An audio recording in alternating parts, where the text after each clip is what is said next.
I'm going to be talking about the art of building customer loyalty. I know that it's a bit faint, but don't worry, we'll send over the slides to everybody, and I'll be reading out some of this stuff here today as well. So before we get started, let me give myself a proper introduction. So my name is Junior Ogunyemi. I'm the enterprise advisor here at Greenwich University. I'm also a serial entrepreneur. I've worked on several startups over the past 15 years. Some have been very, very successful. Some have been absolute failures. All have given me a wealth of experience that I use to coach other businesses and also coach myself, really. So a lot of the stuff that I talk about, I'll never ever talk about it if I haven't experienced it myself, or if I haven't seen the positive side or the negative side of it, to sort of warn you guys of the pitfalls and also the fast tracks you can get to achieving success.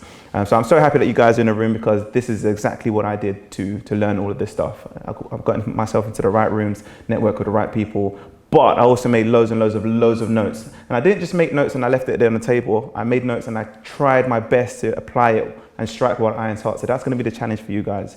Some of this stuff you're going to be seeing like, okay, that's quite interesting, but I'll deal with that later on. Trust me, you want to put this into practice, and that's when you're going to see the magic of it. So please strike while the iron is hot. That's what I'm going to advise you guys on for today.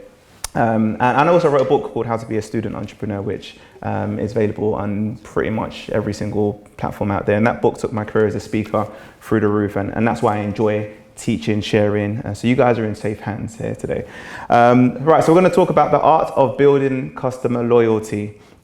And before we get started, if any of you have been in my workshops, I like to play a few games. All right, so just for my own amusement, we're going to play a game called This or That. So I'm going to show you two options, and I just want you to see which side you lean on, which brand you affiliate with more. So we have Nike or Adidas. Any Nike people in the room?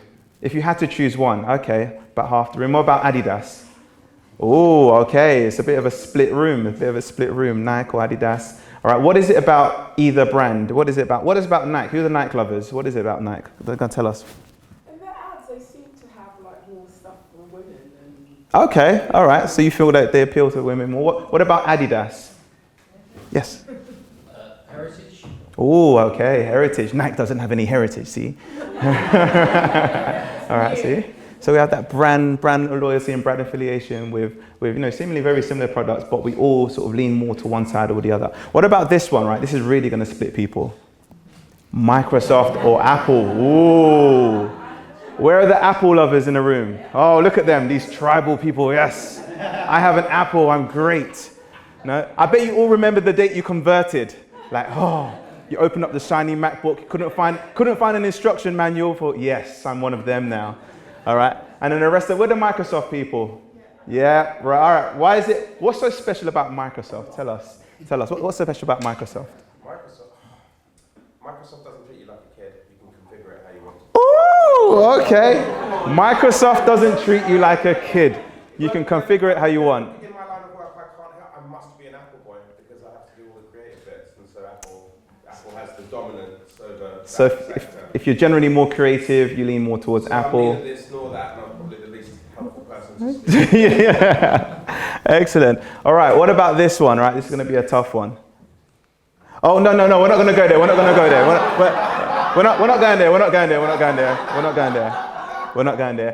What about this one? Let's lighten the mood a bit. Dogs or cats? You can't say both. I know they're both cute, but you can't say both. Hands up for the dog lovers. Okay, all right. Hands up for the cat lovers. Interesting. Why cats? I have two cats. That's all. All right, he has two cats. That's it. So he was born into it, and he just grew up with cats, and this is just the thing. Why dogs? Tell us about your experience with dogs. What are dog lovers? Yes. Dogs are more loyal. Cats just come to you when they want food, right? Yeah. Dogs are there for you every single time. All right. But you see, the reasons why we lean more towards one side or the other is because of these narratives and these stories that we tell ourselves about who they are to us. And your customers are doing the exact same thing. Are they more loyal? Or maybe I'm affiliated and I'm loyal to this just because it's just all I've known. I've never been introduced to anything else. I know loads of people who are loyal to football clubs like Spurs. They've never won anything. And the only reason I think that is because you must have been born into a Spurs household and you just couldn't tear yourself away. But you have no logical reason to be supporting them because they haven't won anything. All right? But there's still so much loyalty there. And you can create the same experience for your customers. Even though you're not on the front page of Google or anything, you have a tribe of people who religiously follow you. No matter what you do wrong, all right, they'll still stick by you. And that's what we want to aim to achieve today. So I'll tell you a little bit about my story. This is one of my favorite businesses that I run, one of many. Most businesses fail within their first year. This business has been running for about 17 years now. It's a football coaching academy that I started when I was probably about 17, 18 years old. And the reason this one, it wasn't my first business, but it was probably the first one that I started winning loads of different entrepreneurial awards for. This is a great example of customer loyalty because the lifetime value of most of the people who work with us, so we do training with sort of young people from the ages of 4 to 15. So the lifetime value is almost a decade that these young people are with us. And if you look at the families, we've generally got people who, the older sibling started with us and then the younger sibling came and the younger sibling came through and they just didn't want to leave. So we've grown it to be a 6-figure business now, and it's one of the best success stories that I've seen because we didn't do any marketing and we still never done any marketing. And this is the power of building that customer loyalty. All right, and it's not like we're the only one in the area that does it. There's within a sort of short radius, there's more than 180 other clubs that do the exact same thing as us, and it's very easy to set up as well. Literally overnight, 10 new people can easily join the market. However, we still have a waiting list of about 100 to 150 people at any given time. That's why we've never had to do any marketing. Right, we don't have to do any marketing. We haven't done any marketing for the past 17 years. We don't have any social media accounts. We don't do any PR. We've never done any PR. And we don't even have a sales team. We've never had a sales team. We've never done any of that stuff because we didn't need to, because nobody ever leaves. Well, some people leave. That sounds, you're not going anywhere. All right, let me rephrase that. Nobody wants to leave. Okay? Nobody wants to leave. And this is the secret. You cut down all your marketing spend, you cut down your sales spend. And I'm not saying don't do marketing. Every business is different. Every business is unique. All right? Do your marketing. But if you want to reduce your costs, you also start to think about, can I grow my business by retaining the customers that I've already engaged with, retaining the customers that I've already interacted with? They say it's about 6 times easier and cheaper to sell to an existing customer than it is to get a new customer. But what do we think when we think of growth? I need new customers, new customers, new customers. Without realizing that there's a conveyor belt of people who are leaving, and if you just put a stop to that, all of a sudden your business is still growing. So you can still do your marketing, but marketing with the customer loyalty place in part of it, that's what makes your business really start to scale and grow and saves you a fortune in the long run. So this little young lady there that's holding a baby, that baby was actually born into the club, and she's about 17 years old now. So all she's known is my face coaching her football. so that's that, and that's when I saw that picture, I was just like, oh my goodness, that's her when she was a baby. It just shows you the lifetime value. You can see me there. I had a much better hairline. My life was really good back then. Yeah, I had no stresses. Literally, I was just getting paid to play football, and I didn't know anything about business, but it's good because I didn't need to do any marketing. It was just growing. But going back and reflecting, I basically figured out what were the key things that we were doing there that made us successful in order to retain people. And this is exactly what I'm going to be sharing with you guys today. So the first thing is we actually created a system for relationships, not transactions. Most businesses talk about the transaction, and that's kind of the part where we celebrate, where that's not really the end of the cycle. So you go from leads to prospects to customers, and most people stop there and say, right, let's do it again. Leads, customers, leads to prospects, customers, leads, prospects, customers. Don't stop until you've got evangelists. I wasn't content with just having a customer. I was content with, I want you to go out and tell 10 or 20 other people about us. And literally, that's been our number one marketing. It's been word of mouth. Every single person that's come through us, it's been word of mouth. That's why we don't have to do any sales. We've already been sort of pre-sold. That's why we don't have a sales team, because the people who are using us naturally go out there and sell it for us. So can you build that intentionally into your business? Don't just tell your team, right, we're going to stop once we start to measure how many customers we've got. Why don't we start to measure how many people are now evangelists and are now spreading the word for us? How many people are celebrating us? How many people are volunteering their time to support the mission and support the cause? That's really where you want to start to push people to, because it's all about the relationship, not the transaction. Think about it, the benefits of getting a transaction is what? You get the sale, you know, your money in the bank, you might get a referral as well, you might get, I don't know, let's say if there's 10 or 12 benefits of getting that transaction. Think about the relationship. Once you get the relationship, you get all of those benefits plus more anyway. So this is why going for the relationship is more important. Check in on your customers after they purchased. No, did you have any issues with the product? Did you have any issues with the service? How was the service? Have you ever used anything like this before? Is this your first time? Start to understand them. Check in on them after 3 months, after 6 months. Even if they don't come back to it. Do you know what? I'm just calling just to check on you again. You know, just to see if you're all right. We love it when human beings do that for us. You know, the friends that check on you in real life, all right, they're the ones that you value. The friends that just check on you on social media, you're like, yeah, you know, proof of life, tick, you're right. All right, but the ones that actually pick up the phone call, say, I haven't actually heard from you in a couple of months, just checking if you're all right. Those are the relationships that we value, and those are usually the friends that we stay a little bit more loyal to.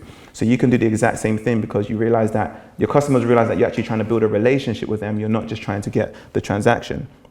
So this is some of the stuff we're going to be covering in terms of how to do this. Building the value, the switching costs as well, the customer satisfaction and exceeding expectations. And then I'll talk about a few little extras as well. So let's talk about building the value first. Obviously, if you don't have a valuable product or service, there's no point even talking about building customer loyalty, because nobody's going to stay loyal to something or someone that they don't see any value for. So make sure that's something core in your business, that you're genuinely adding as much value as possible. This is one of my favorite brands. I'm going to talk about loads of different brands, and this is my own personal opinions on these brands, so you might have your own opinions to them, and I don't work for them. This is not a sales plug. And if I talk bad about any brands, again, it's just my own personal opinion. Take it as a pinch of salt. But GoDaddy, I think they've got one of the best. How many of you ever used GoDaddy? Yeah, typical entrepreneurs, you buy all these domains that you never really use, right? One thing I love about GoDaddy, I keep buying all these random domains because I have like ideas when I'm in the bathroom. Like, oh, that's a great idea. Let me purchase the domain. I'm going to do something with that one day, and I never do, right? But one thing I love about them, they call me every couple of months to say, you've got all these domains that are about to be renewed. You might not be using them. Do you want to cancel some before you get charged? I'm like, you're calling me to tell me that I'm going to spend money with you that I'm going to waste, and you want to make sure that I don't waste that money. I love them. Because of that, I don't cancel the domains because I just trust you. Why? Because in my mind, I'm thinking that their drivers is not about the profit. Their drivers is about maximizing my value.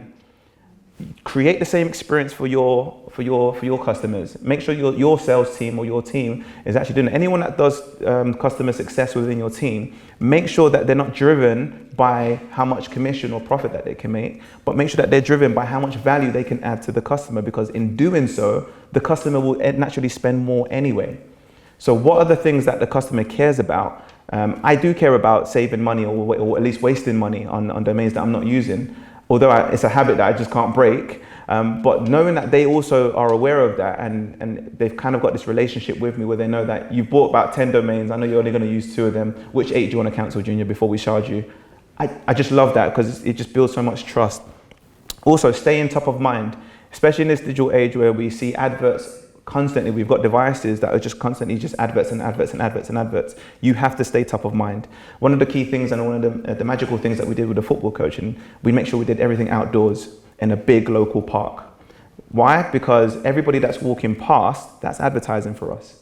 Whenever you see those gyms and you see that, you know, the glass windows, and you've seen all the people working out, they do that deliberately, because you're walking past with your McDonald's and you're eating your donut, and you're seeing these people in the gym and they're just sweating and they're running. That's advertising. It's like, wow, look at her body. I want that. All right. However, if they did all of that behind closed doors, it's not visible. You can't stay top of mind. So having those trigger points for people and strategically embedding that in. If any of you use social media, document everything you're doing for your customers. And also communicate what you're doing. In your newsletters, don't just make it a salesy newsletter. No, this is what we want you to purchase. We know that you want to start to get money back. However, communicate the value that you're adding. This is what we've done. This is the testimonial. This is the success story that we did with these people. Do you know what? This is one of the things that some people have asked for. Does anybody else want it? Because this is what we're thinking about building. And then 2 months later say, hey, look, we've just built a prototype. Now do you want to test it out? Start to get them to co-create your products and services with you, because in doing so, they start to feel a bit more invested. It's no longer a product that's being sold to them. They've been like, wow, this is my product. I helped contribute to this product. I helped choose the design. I helped choose the design, the size of it. I helped choose. I helped vote on the name of it. So there's loads of events that I've done, and before I actually put out the event, I said to people, right, what do you reckon we should call the event? I'm strategic with the language I use. What do you reckon we should call the event? Not what should I call my event? Or if we're launching a new product, how many of these should we put in a packet? You know, just stuff like that, and getting people, even if I don't take their response seriously, the fact that they feel like they've contributed, they're building this product with me, and that also builds value in their mind. And just having the best product isn't enough. A lot of times people think, right, if I have the best product, then that's great. I just need to be better than anyone else. Not really, because there's always going to be a natural switching cost. There's going to be loads of people who are with you, not because you're the best, just because they're too lazy to move. and that's the reality. How many of you have brand loyalty to your mortgage provider? No, I didn't think so. But you pay them a lot of money every single month. How many of you have brand loyalty to your insurance provider? No, you don't care, do you? All right. However, you've never switched. How many of you have brand loyalty to your bank? Wow, look at that. But guess what? The bank knows this, and the bank does, what they do is, if we can get you at age 15 to 16 to set up a bank with us, you're not going anywhere. You're more likely, statistically, you're more likely to change your spouse over your lifetime than you are your bank. All right? So a lot of these brands, they understand that we don't actually have that type of brand loyalty, but people are sometimes just too lazy, so let's just get them early. All right? And that just might be the case for you. Obviously, you wouldn't want that to be the case, because if your competitor can outdo you, then they can steal you. They can steal the customers from you. So it's really, the onus is on your competitors, and the pressure is on your competitors to build a better product. You can actually build an okay product as long as the competitors doesn't build something better. That's not an excuse to be lazy and be complacent. Still keep innovating and pushing, but just be mindful that if you are new into the market, it's not just going to be, right, we've got a product that's just as good as the next best competitor, so everyone should come to us. People won't, because people are too lazy to switch. So you have to be even significantly better than everything else that's on the market if you're new. And if you've already got a customer base, you've kind of got a bit of a safety net there, because people already know you, like you, trust you, and it's going to take something really radical for them to actually switch. But it is still possible for them to switch. So the pressure is always on the newcomer to actually do better. All right, so let's talk about some of the switching costs. How can you start to build things within your pipeline that actually forces people to have that sort of sunk cost? So just think of it like a deposit. One thing I love, so I travel up to Scotland every now and again to go and sort of check out properties that I want to purchase there, because house prices in London are ridiculous. So whenever I want to do sort of any buy-to-lets, I go really far up north. And once I get out of Glasgow Airport, as soon as you got out, there's this sort of kiosk of sort of car hire stations, and they've got all these options all in one place. I always go to the exact same one. I'm not going to tell you which one, because it doesn't really matter, because I don't really have brand loyalty to them. But the reason I go to the exact same one is they've got all my data. I don't have to go through all the faff of, here, take up your ID and your card, and what's your license plate and reg and blah, blah, blah, blah, blah. Because I've used them once and I've gone through that 30-minute onboarding process with them, they've got all my details on file. That's a deposit in my mind. Rather than me queuing up to do all of that again, even if I could get a cheaper price, I'm going to go straight to the person I used last time, and every single time. So if there's something in your process that requires the onboarding and the setup, can you make that as seamless and quick and easy, or even incentivize people to do that part? Because even if you make a loss at that part, the chances are they're not going to go to anybody else, because they don't want to start all over again. Let me put this into another example in terms of sunk costs. How many of you have been in like a long-term relationship with someone and you thought, this isn't quite working out, right? Do you know what? I wish I could just wake up tomorrow and just leave. All right? And then you're about to leave and you walk out the door, and number one, you realize that the dating market in 2024 is absolutely toxic. But number two, you don't want to go through that dread of sitting down on dates with all these new people and having to explain your whole life story all over again. All right. Oh, what's your favorite color? Oh gosh, we're here again. All right. So that sunk cost that you've got in this long-term relationship means that you don't want to go anywhere. You're like, do you know what? I'll put up with this person instead, because I don't want to go through all of that hassle of starting all over again. Your customers are the same. All right. Because you've already got this sort of investment with them and you're kind of already locked in. And so sunk costs could be, some people are laughing a bit too hard now. So your sunk costs could be invested time. It could be the data that's already stored. It could be the track record of experiences that you've had, the good and bad that you've already built up together. It could be the level of customization that you don't want to start all that whole process again. It could be the community that you've already built together, you and this brand. All right. It could just be the lifestyle that you've now become accustomed to. That this product or service is fitted so well into people's lifestyle that they don't want to switch. So this is some of the key strategies that you could actually start to employ into your own businesses to make sure that although it's going to cost me a lot to create all of this right now, in the lifetime value of the customers that we're working with, they're not going to want to switch.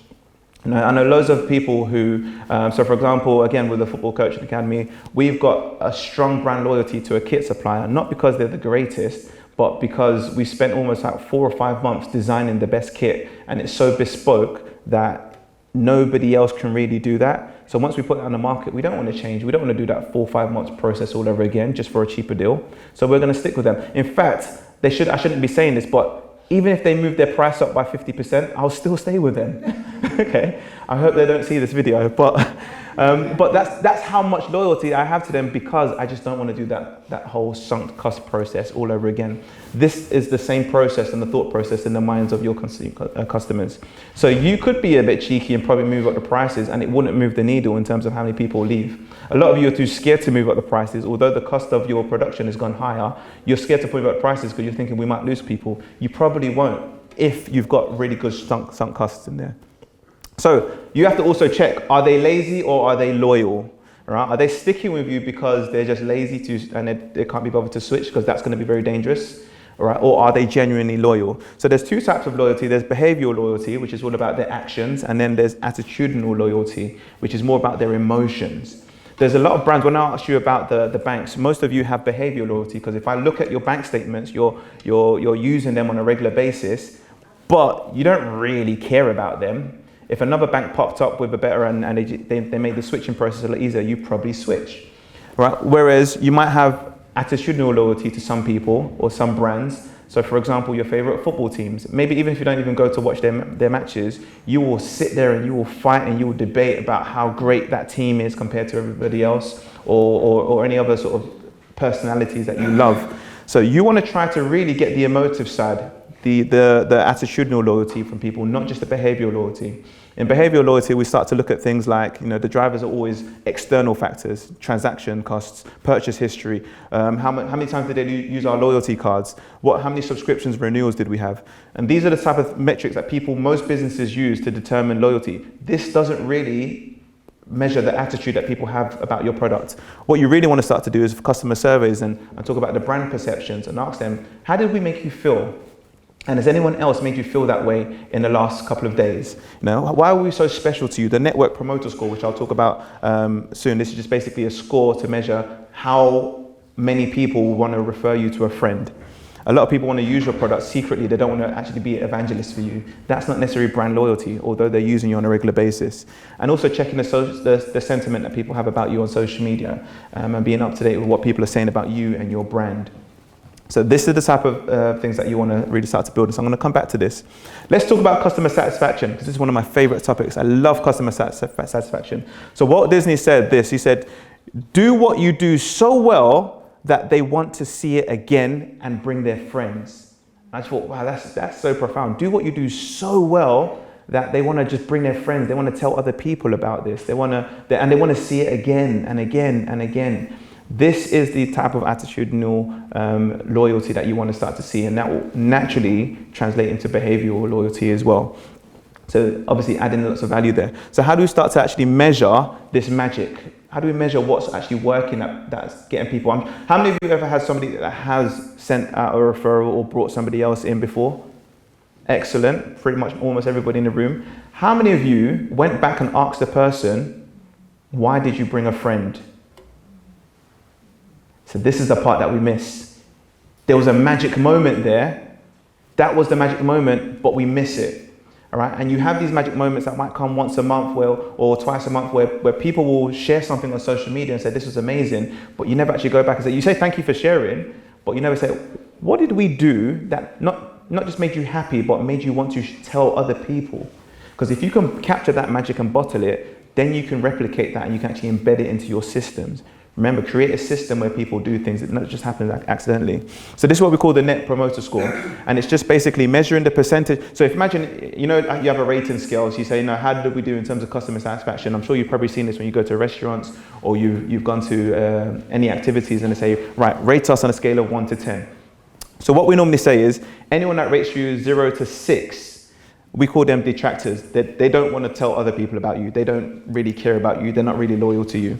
Anybody who is 7 to 8, they're sort of passives. They're neither here or there. But anybody who said 9 or 10, these are the promoters. All right, these are the promoters. These are the ones. So what you want to do, you want to actually start to measure what percentage of people were promoters minus the percentage of people who are detractors, and it will give you a percentage which is either sort of minus 100 or plus 100. And based on that percentage, it will show you what your network promoter score is. So start to measure that. But more important than the number you get, what you really should be doing is asking those detractors, why don't you want to tell other people about us? What is it about what we did that you don't want to really share about? And then also finding out from the promoters, why do you want to? Because if we understand why you behave like that, we can start to integrate that into our systems a bit more and change what we do. So I used to do lots of different events, and once I started to do this, it was so groundbreaking and eye-opening as the reasons why people started to promote us or didn't promote us. So for example, we did live events like this where we do seminars and I was doing business coaching, and somebody signed up, but they wasn't sure whether they were going to sign up and they were sort of a bit hesitant. So I knew that they're definitely a detractor. You're not going to tell everybody else if you're not even sure about whether you're signing up. I think they did sign up in the end, but when I asked them, why was you so hesitant? They said to me, because the sign-up form that you gave me was printed in color. I'm like, so what's the problem?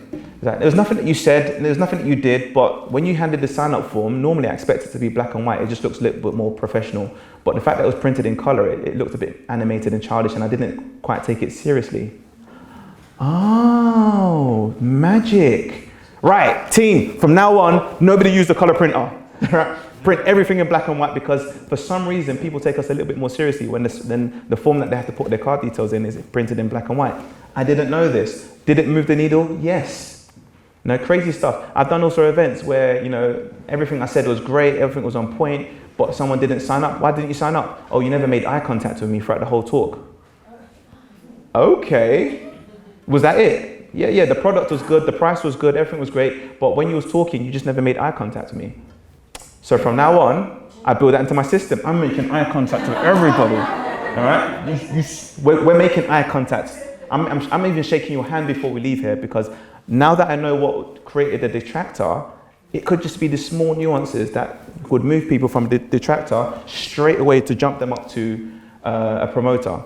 And you're here twiggling your prices or paying a consultant to do all your social media all over again, when it could just be the small things with your existing customer base. All right, exceeding expectations. Now, if customer satisfaction is good and you've got your net promoter score there to measure it, exceeding expectations is the best. And I could probably say that this is the thing that we do intentionally in all my businesses. So we all have, this idea of we want to be remarkable, but what does it actually mean to be remarkable? All right, to be remarkable means that you are so good, you've created an experience so amazing that other people want to make a remark about it. How could you embed that into the process, into everything that you are doing? So to be absolutely remarkable. So we talk about being remarkable when it's a surprise to people, but we only talk about something that if it's a surprise, and if it's only a surprise if it's not expected. So you have your service level agreements, which is expected, and we talk about this is what we want to do. We want to hit the targets, blah blah blah blah blah. So user experience starts before they get to the user interface. Before they walk into your shop, your shop front, before they hit to your website, they've had an experience from you. It may be the experience that they heard from their spouse or their colleague or somebody else who recommended it. That is where the experience started. A lot of businesses think that the user experience starts when people hit your landing page. No, it started before they even got to the landing page. When they were in rooms that you weren't in, right? This is where the user experience started, because whoever told them about you started to build up a perception in their minds. How many of you have watched a TV show or a program on Netflix only because one of your friends has already recommended it? All right. So although Netflix has the search function there, we don't really use a search function to search. We just use a search function to find what our friend has already told us that we like. We trust our friend's opinion, we trust our friend's judgment. So that search function isn't really there to search. It's just there to pinpoint and find what my friend has already sold me on. So the user experience before I even got to there was already done. It was already halfway there. All right, so think about that in terms of how people are seeing your brand, how people are hearing about your brand, and how people are interacting. And also how your customer service and your customer success team is interacting with existing customers, because that experience is what those customers are going to go and tell other people. So here's my top tips for service level agreements. Number 1, go beyond it. Number 2, make it personal. And number 3, empathize. All right, really empathize with the customer. You do these 3, and I'll give you 3 amazing examples of how we did this in real time in real businesses. So for example, again, I'll go back to the football coaching academy. One of the magic moments that we started to create, and it happened accidentally. So kids, they're gonna be running around, and they'll leave a lot of lost property there. And I thought, these are nice jackets and stuff. They left lost property, and it was a very, very cold winter day, and I thought they're gonna need this. So I called up the parent and I said, your daughter's left her jacket here. I'm guessing they're probably going to need it for school. They're like, oh yeah, I'm so sorry about that. I'll come and collect it next week. I'm thinking, do you know what? You live around the corner from us. I might as well just drop it on my way back. You'll do that for me? Now, are you sure? Like, we can just collect it next week? Now, literally, I'm driving past there anyway. It's a 2-minute drive. So I dropped it. Now, imagine if you had the CEO of Virgin coming to knock and say, hey, you've missed your flight, but don't worry, you can jump on my private jet, I'll still get you there. That was the experience for them. And once I realized that was a magic moment, we built that into our system. Every time there's lost property, we've got a system now. All right, they'll email us and we'll surprise them. We don't tell them that this is a system, because the service level is you leave lost property, that's your bad, you can come collect it next week. But internally, we say, right, we're doing another rescue mission. All right, and we get really excited. Right, who's going to drop this off to the house? Who's going to surprise them just before bedtime? Look, he's left his water bottle. All right, let's make sure that you go. And it's quite easy for us to do, because everybody lives within a 2-3 mile radius of where we train anyway. So, and we've got so many different coaches on hand. So we just say, look, on your way back, can you knock on this person's door and just tell them that they've left their lost property? It works every single time. Every single time. So this is why people never want to leave us for 15 years, just because of these magic moments that might have just occurred once, but it exceeded expectations. It was personal, and we empathize with them. We didn't do it for our own convenience. We realized that they're going to miss this over the next couple of days. Yes, they could come back and collect it, but we want to make sure that we value the things that they value. I'll give you another quick example. Another company that I ran, we deliver motivational workshops all over the country to different schools, colleges, and institutions. We probably work with about 2,000 schools up and down the country. And again, our marketing is so poor, but people trust the product. We add all the value, but the customer experience is also very, very good. So the teachers we work with, when they fill out the booking form for the first time, we ask them a series of questions. And one seemingly random question is, what's your birthday? What's your birthday? And they put that in there, and they put all the details, thinking nothing of it. And then on their birthday, we send a gift to the school, and we say, present this to this teacher. Suddenly, they wake up in the morning, they get to school, and I don't know how they're feeling about their day, but they see a coffee mug with our logo on it saying happy birthday. And it's just like, I haven't worked with this brand for 9 months, but they remembered my birthday. How did they know it was my birthday? I didn't know. Have they been snooping on me? We've just created a magic moment there. And because of that magic moment, even when that person moves to another school, they take us with them. Oh, there's a brand that I love so much. They're so good at what they do. What did we do? We went beyond. It wasn't something that we promised them. It's something that we promised to do, but it's not something that they know that we do. So we went beyond. We made it personal. We empathized. I think one of the best experiences that we've also had as well, so I set up a tech company, I do quite a lot. So I set up a tech company, and when I started to do the customer onboarding, I jumped in there and I wanted to really understand why people were using the product. And there's one particular person who was like an absolute raving fan of the platform. Honestly, we every time there's a bug, she's the first person to tell us what the bug is and what the issue is and blah, blah, blah, blah, blah. And every single team member that we bring on board afterwards, instantly within a week, they know her because she's always interacting. She's always posting on social media. They're like, literally, people think that she must be my mum or something. Okay, why does she love this brand so much? But I know the magic moment that got her to love the brand. I remember when I sat down with her for the first time to do the sales call, and I sat down and I did the sales call myself just to sort of test the process and see the process. And I could see that she wasn't, it was booked in, but I could see that I was kind of interrupting her day and she wasn't really sort of feeling it. And I was like, do you want to reschedule? And she was just like, no, let's just get this out of the way, I want to do this. And I just asked her, what's happened? And she started to open up, and she was telling me about how she'd just come back from the funeral of her cousin who was shot about 2 weeks ago. And at that moment, I realized a sales call right now isn't the most important thing you need. Right now isn't the time to do a sales call. Let's talk about how you're feeling. Let's start to, just offload. And she started offloading, she started talking. We cried together on the call, and we started sharing the moments. And at the end, I offered, I said, do you mind if I pray for you? And she said, I would love that. I'd absolutely love that. And we shared a moment of prayer and bonding. I never did a sales call. I never got through to the sales call. However, she signed up, she became a customer, she became the most loyal customer. Till today, she's the #1 evangelist for the brand. And I remember that was the magic moment. And it was focused on empathizing, it was focused on making it personal, and it was focused on going beyond. She expected a sales call, she got a mini therapy session, all in one. But it was exactly what she needed at that moment.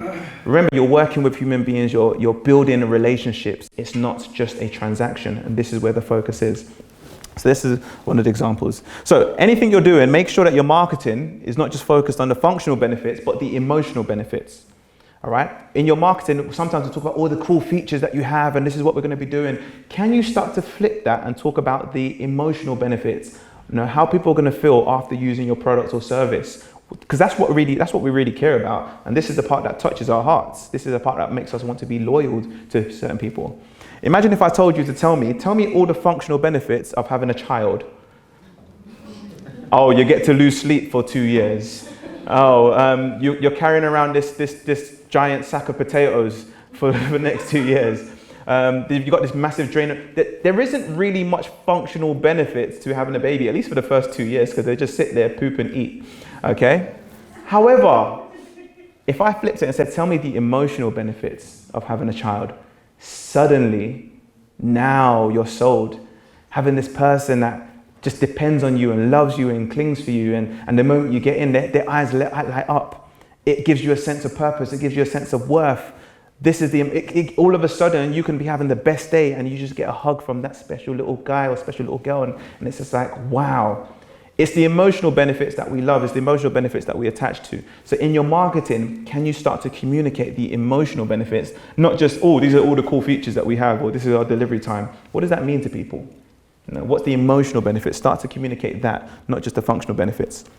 And then this leads on to having a mission and an ethos. Nowadays, in this sort of generation where everything is all about, value and virtue signaling, and we have this sort of like virtual signaling Olympics, like, no, we've done this for the environment, but we planted 20 trees, or we planted 50 trees. And this is what brands like to do, because they notice that people's buying decisions and building customer loyalty is very important.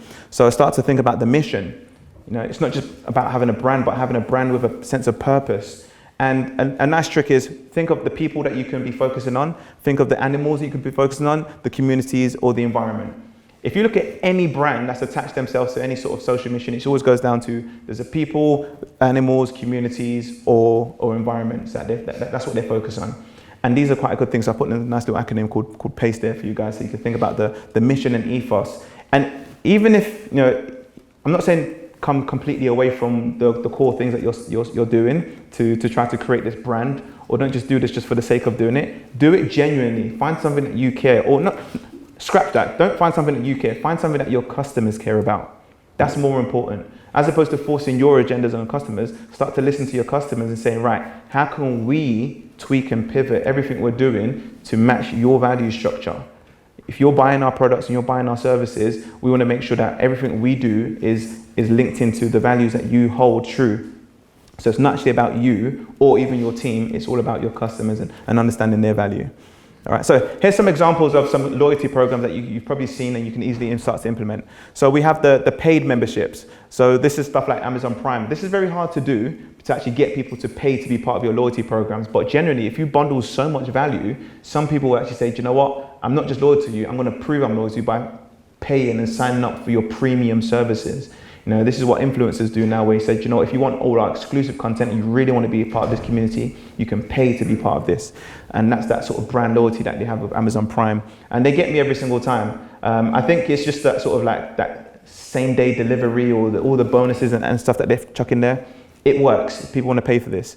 Also, you have the tiered based ones. So, you know, you go from bronze member to silver member to gold members. So the more you do, the more you can get sort of special perks as well. So I put Vitality there as a great example because since I joined Vitality, I have never stopped taking so many steps up and down the steps. All right, just because I want to get that cinema tickets, or just because I want to hit that silver level. You know, like I've got this Apple Watch now, so it's tracked down to the Vitality app. And when I realized that I'm about 500 steps away from achieving the goal that can push me to gold, literally like just before midnight, I'm up there like just running around like this, just trying to catch. They've changed my behavior just because the rewards and the perks that they put in there is so amazing.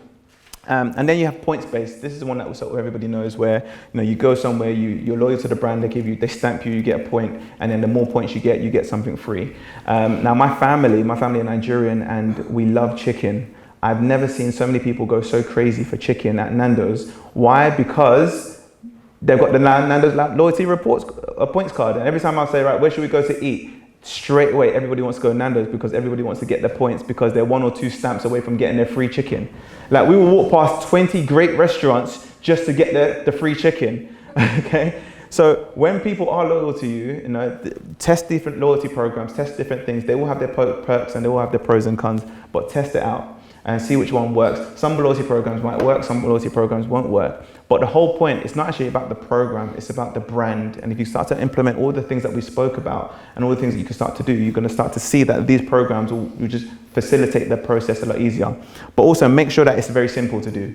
Don't start to do a loyalty program that requires like a whole explain the video and you have to sit down and do the onboarding with them. They're just going to switch off.